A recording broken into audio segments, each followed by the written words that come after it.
Hello everyone, আজ বহুদিন পর আরেকটা মিনি ভ্লগ নিয়ে চলে এসেছি।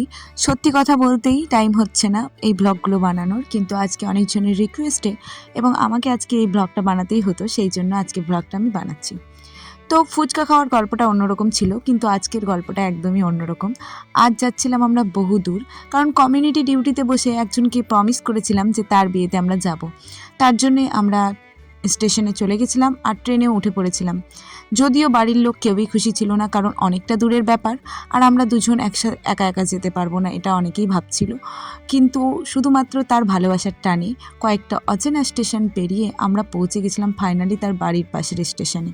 আমরা রাত জেগে আসছি বলে আমার বান্ধবীরও ঘুম হয়নি। কাল তার বিয়ে, সে এত টেনশন নিয়ে মাথায় বসে আছে যে আমরা কিভাবে তার বাড়ি পৌঁছাবো, তার জন্য গাড়িও পাঠিয়ে দিয়েছে।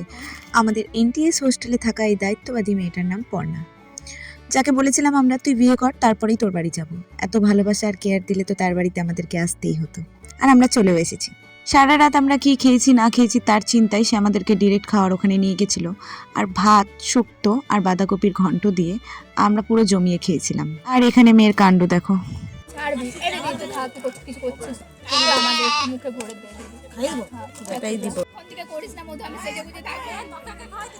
আর একজনকে দেখো, খাওয়ার থালাটা পুরো চেটেপুটে খেয়েছে, এতটাই খিদা পেয়েছিল বেচারির।